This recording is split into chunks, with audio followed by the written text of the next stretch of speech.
Introducing YouTube memberships, a fun way to support the channel while getting some exclusive perks.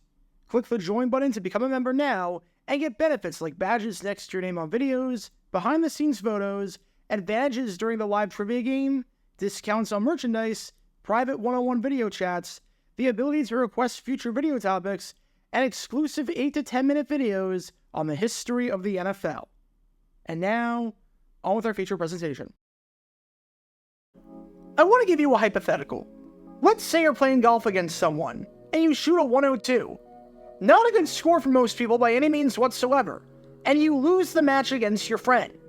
You then tell your friend, I promise you, I'm a good golfer. I'm not bad. I'm going to prove it to you next time. Well, the next time you go golfing, you go out to the same exact course under the same exact conditions. And the good news is that this time, you win the match. You actually get a better score than your friend. So you go ahead and you tell your friend, see, I told you I was good. You didn't believe me. You doubted my abilities. But I told you I could play. However, on this day, you scored a 102. You had quite literally the exact same score as before. Nothing changed. It's not as though you shot better. Your friend just shot worse than you did and what he usually shoots. Your golfing game did not improve whatsoever. You went from a 102 to a 102. You stayed exactly the same and went from playing double bogey golf to double bogey golf. Seems like a bizarre thing to brag about, right? Seems bizarre to brag about getting revenge and proving the doubters wrong when you literally did nothing different and did not improve. Well, this man right here didn't quite get the memo. This receiver is OJ McDuffie, and he was a very good receiver in the NFL for a long period of time. He played 8 seasons with the Dolphins, had over 5,000 receiving yards, and in 1998, even led the NFL by recording 90 receptions. During Dan Marino's twilight, McDuffie was his favorite target, and was his go-to guy. However, while his abilities on the field were great, his abilities with piecing logic together off of the field were, shall we say, not as great. Far from it, in fact. Because after a 1997 game between his Dolphins and the opposing team, the Tennessee Oilers, OJ McDuffie said something incredibly bizarre and strange that deserves a deep dive today. Especially because these two franchises are playing each other on Sunday if you're watching at the time of this video. Because this is the story behind one of the dumbest post-game comments in the nearly 60-year history of the Miami Dolphins franchise, and what might just be some of the strangest logic employed by any Dolphins player ever. Buckle up. Before I talk about the actual incident in question, and the comments made by McDuffie that really didn't seem to make any sense whatsoever when you think about it for more than 5 seconds, we need some context to understand what was going on not just in this game, but in the build-up to the game in question. It's September 7th, 1997. It's week 2 of a brand new NFL season, and we've got an AFC battle on our hands down in Miami, between the Miami Dolphins and the Tennessee Oilers. This is a pretty big game for both of these teams, even though it's early on in the season. Both the Dolphins and Oilers enter this one at 1-0, with the Dolphins coming off of a victory against the Indianapolis Colts, and the Oilers, in their first game ever in Tennessee, coming off of a victory against the Oakland Raiders. If you won this game and started the season with a 2-0 record, let's just say that you put yourself in a great spot to make it to the playoffs, considering the fact that of the 10 teams to start 2-0 in 1996, 7 of them made it to the playoffs. Obviously, it's more ideal than not if you get off to as hot a start as possible, and getting a win here will go a long way in starting the season off on just about the perfect foot possible. Now, like I said, the good news entering this game for the Dolphins was that they were coming off of a win. The bad news was that even though a win is a win, and they all count exactly the same, it's not as though they played all that well in their opening game of the season. The Dolphins took on their AFC East rival, the Indianapolis Colts, and won 16-10. But oh man, did they not look good while doing so. It was not exactly a win that you will leave the field feeling good about if you're an offensive player, because not a whole lot went right in this game, as you can tell from these lowlights. The Dolphins scored just 1 touchdown all game, and scored 6 points in the second half, which is not a lot. Miami finished the game with just 11 first downs and less than 26 minutes of possession, all while going 3 for 13 on third down, converting 23% of the time, and amassing just 202 yards of total offense. Starting quarterback Dan Marino was one of the greatest quarterbacks in the history of this sport, but by this point, at the age of 36, there were some concerns about whether Father Time was going to catch up to him, and that time seemed to be coming soon after this game against the Colts, as he went 10 for 26, completing just 38% of his passes for 105 yards, no touchdowns, 1 interception, and a passer rating of 34.9, which is worse than if he did nothing but spike the ball into the ground on every single play. There were question marks going into the season about the offense, and this game against the Colts, a team with the bottom half defense the year before that allowed a whopping 73 points and 848 yards of offense over their final 2 games of the season, so not a formidable defensive unit by any means, left a lot of questions out there and left a lot to be desired. I'll put it that way. And if you don't believe me, even head coach Jimmy Johnson said that, saying after the game, the obvious question is about the offense. You had the coach criticizing the offense, with speculation that Dan Marino could get benched. You had reporters, understandably, who were skeptical of the offense, and were making their feelings known. As one reporter said best in a preview of this game, if you didn't know the results, you'd almost think the Dolphins lost last week by the mood in the locker room and among the coaches. Obviously, a win against the Oilers would be nice here if you're Miami, but if you can also look great offensively and silence the critics for just a little bit and remove all doubt about this offense, proving that the poor outing in Week 1 was nothing more than a fluke, that would be awesome. And here's the good news for the Dolphins. They did win the game.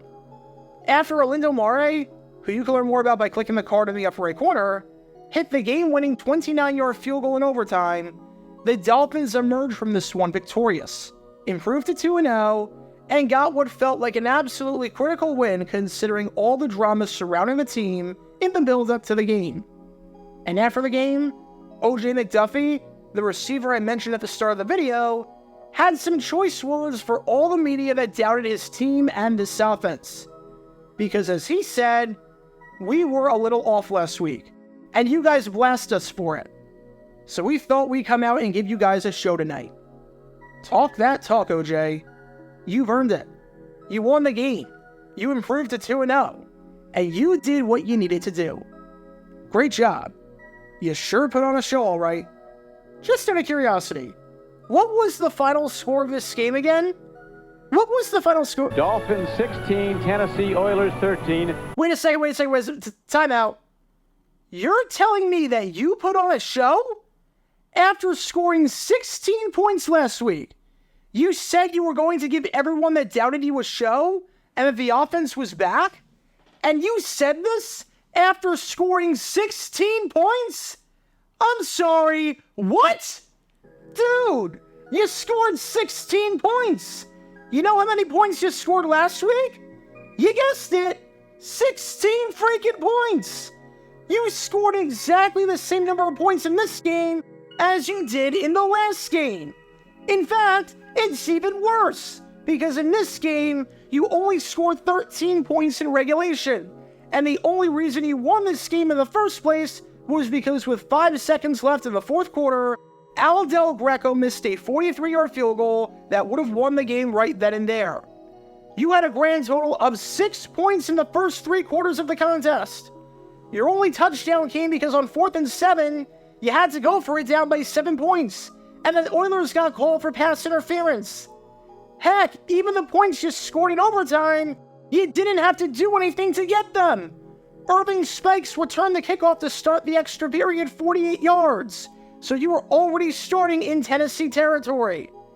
The offense didn't do anything. Again, they were probably worse. The Dolphins went 3 for 13 on third down in Week 1. In this game against the Oilers, they went 3 for 12. Multiple times on 4th and short, the Dolphins went for it and failed to get it. The offensive line kept Dan Marino upright in Week 1, allowing no sacks. In this game, they allowed 3, The rushing attack wasn't anything to write home about in Week 1 against the Colts. The team picked up 97 rushing yards on 28 carries, or 3.5 yards per carry. Not very good by any means.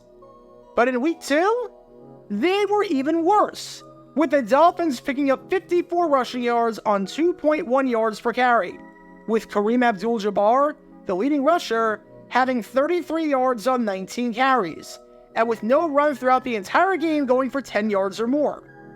Once again, Dan Marino failed to throw a touchdown pass. And you're gonna say that you put on a show and that you silenced the critics who criticized the offense? How? You looked even worse than before! This isn't to take anything away from the win whatsoever. Again, that's not the point of this. You won the game. You did what you had to do. Congratulations. No one's denying that. But when you say that you struggled offensively last week, and you thought you'd make it up to everyone the following week by putting on a show, I think anyone with a brain would imply, knowing nothing, that the performance was significantly better, and not, well, this. As an example, in Week 6 of the 2011 season, the New Orleans Saints lost to the Tampa Bay Buccaneers in a game where the offense turned the ball over 4 times and just generally looked sloppy. The following week, they dropped 62 on the Colts on Sunday Night Football. If someone on the Saints said after that game exactly what OJ McDuffie said, no complaints from me. That's putting on a show. That's improving a lot. But here, what show did you put on? The show where you had fewer rushing yards? The show where you had an almost identical third down conversion rate? The show where you had fewer points in regulation? The show where your offensive line played even worse? The show where you had just as many turnovers? You can't just go bragging about how your offense looked bad last week and everyone and their mother criticized you for that. But this week, you wanted to prove that the offense was great, and you did just that, while having an even worse offensive performance than you did the previous week. That's not how this works. That's not how any of this works. That's like saying my internet speed is trash, and then the next day, saying that my internet speed is great. However, it's exactly the same on both days. Nothing changed. Literally, nothing changed. But apparently, this performance constituted putting on a show. 16 points? An atrocious offensive performance that was criticized by everyone. 16 points with even worse stats in many ways, and even fewer points in regulation? A freaking show! A masterclass on offense! Make it make sense, I beg of you. Now, in fairness to the Dolphins, after the game between these two teams behind me right here, they would eventually find their stride over the second half of the season, and would make the playoffs with a 9-7 record, thanks in part to an offense that finished in the top half of the league, and finished second in passing yards. And OJ McDuffie, the man who made those comments, was a pretty big reason for that, as even though we only found the end zone one time, he was a big part in that passing game, and led the team in receptions and receiving yards. But still, was this game against the Oilers really a show? Was this game really an offensive show? If it was, then it's a show that I want my money back for. So what's the moral of the story here? What's the grand takeaway? If you're going to criticize the media for criticizing your performance one week, and the very next week, you do the exact same thing, but if anything, even worse, don't pretend that we saw something that we didn't actually see. That's quite the observation. Don't peel my leg and tell me it's raining.